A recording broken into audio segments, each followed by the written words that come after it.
అలాగే గురుగారు, కార్తీక పౌర్ణమి రోజున ఉపవాస ప్రక్రియ ఏ విధంగా చేస్తే పూజా ఫలితం లభిస్తుందో మీ మాటల్లో తెలుసుకోవచ్చా? కార్తీక మాసం రోజు ఉపవాస ప్రక్రియ అవును. ఏ విధంగా చేస్తే బాగుంటుంది? అవును. ఓకే. మొట్టమొదట మనం కార్తీక మాసం రోజు ఉపవాసం కంటే అసలు ఉపవాసం అంటే ఏంటో తెలుసుకోవాలి మొట్టమొదట. చాలామంది మేము ఉపవాసం ఉన్నామంటారు కానీ అసలు ఉపవాసం యొక్క అర్థం తెలియని వాళ్ళు చాలామంది ఉన్నారు అవును. అని అనుకుంటున్నాను నేను. అవును. ఎందుకంటే చాలామందిని అడిగితే మీరు ఉపవాసం అంటే ఏమిటండి అని నన్ను చాలామంది అడిగారు, చెప్పాను. అయితే అంటే దగ్గర అని అర్థం. వాసం అంటే నివసించడం. అంటే ఎవరికి దగ్గరగా నివసించడం? దేవుడికి దగ్గరగా నివసించడం అని అర్థం. అంటే నిరంతరము భగవన్నామస్మరణ చేస్తూ ఉండడము అనే దాన్ని ఉపవాసం అంటారు.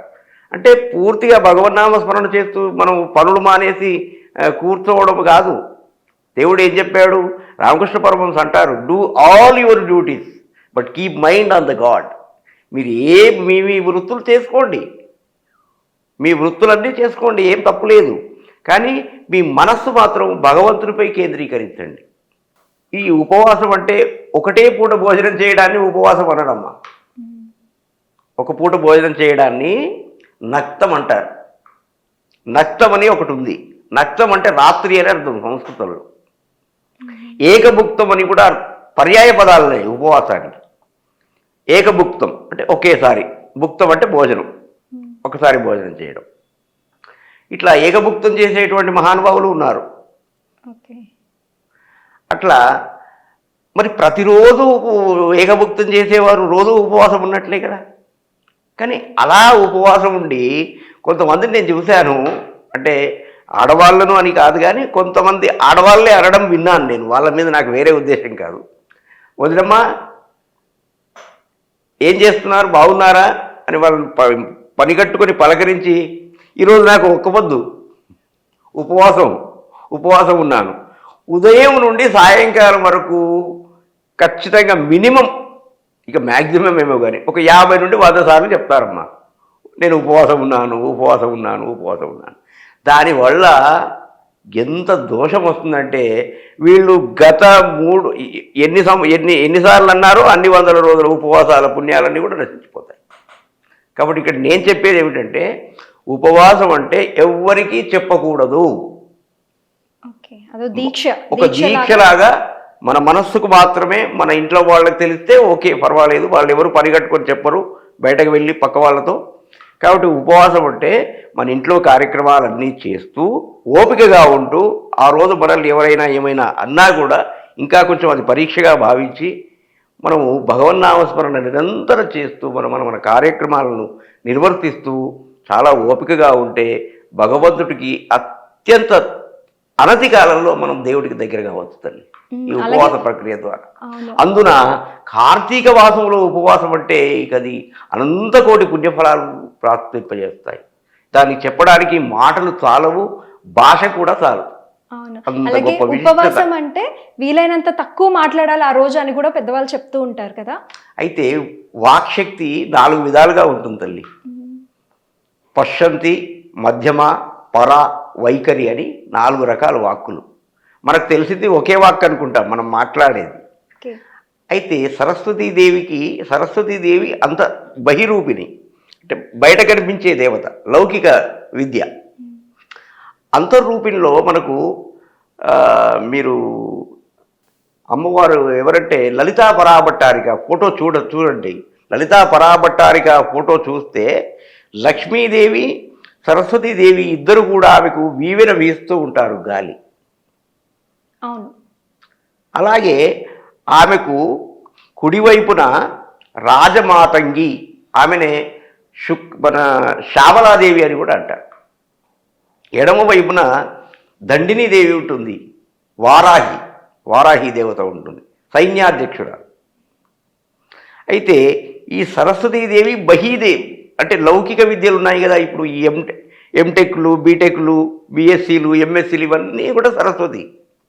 ఇక పారలౌకిక విద్య అంటే ఏదైతే ఈ సృష్టి, చరాచర సృష్టికి మూల కారణం ఉందో ఆ మూల కారణాన్ని గ్రహించగలగాలంటే అప్పుడు మనకు రాజశ్యామల ఉపాసన చేయాల్సి ఉంటుంది. లేదా అతీంద్రియమైనటువంటి జ్ఞానాన్ని కానీ అపారమైన మేధా సంపత్తిని పొందాలన్నా మనకు రాజశ్యామల ఉపాసన చాలా బాగా పనిచేస్తుంది. ఆ విధంగా మాటను ఎంత పొదుపుగా వాడుతాడో మనిషి అంత గొప్పవాడవుతాడని దేంట్లో ధర్మసింధువులో ఉంది. ఎందుకంటే మాట మాట్లాడడం ద్వారా మన శరీరంలోని శక్తి నశిస్తుంది. అందుకే మునులు అంటే ఏమిటి? మౌనులు అని అర్థం. మౌనం ఎందుకు పాటిస్తారు? మౌనం పాటించినప్పుడు ఏమవుతుందంటే మన మనస్సు, మనం ఇక్కడే ఉంటాము, మనం ఇక్కడే కూర్చున్నాము స్టూడియోలో, ఇప్పుడే ఒక క్షణంలో చార్మినార్ వెళ్తుంది, ఒక క్షణంలో ఢిల్లీ వెళ్తుంది, ఒక క్షణంలో అమెరికా వెళ్తుంది, కాలిఫోర్నియా, లాస్ ఏంజల్స్లో తిరిగినట్టుగా ఉంటుంది, ఢిల్లీ కెనాట్ ప్లస్లో తిరిగినట్టుగా ఉంటుంది. అంటే అంత చంచలమైనటువంటి మనస్సు కదా. ఈ చంచలమైనటువంటి మనస్సును దాన్ని చూస్తూ ఉండాలి మనం.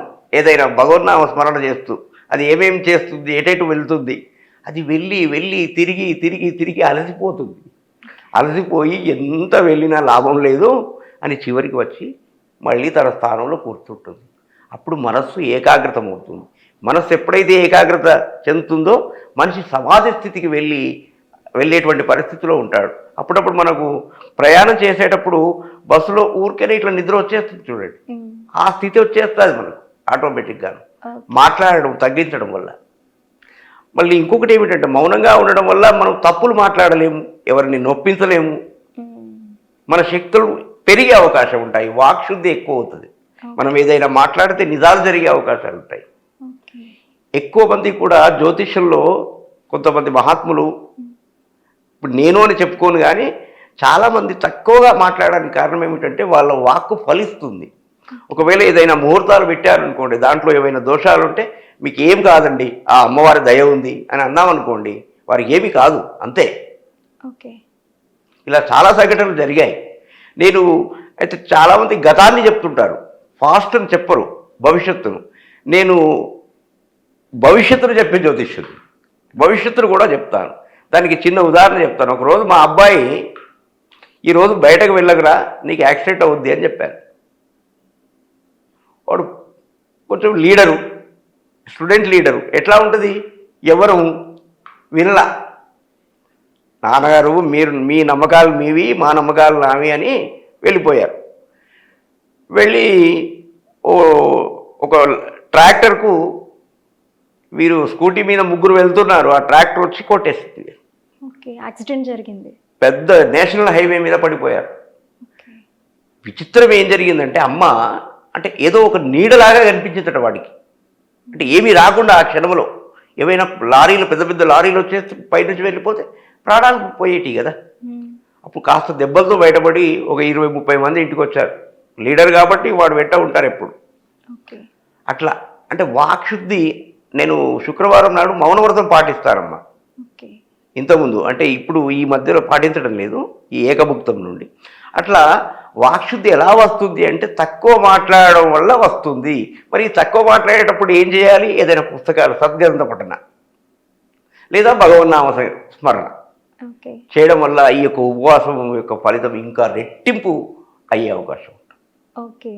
సో కార్తీక పౌర్ణమి రోజు ఈ ఉపవాసం ఎందుకు చేస్తాము, ఉపవాసం ఎలా చేయాలనే విధం చాలా క్లియర్గా చెప్పారు గురుగారు. ధన్యవాదాలు. ధన్యవాదాలమ్మా.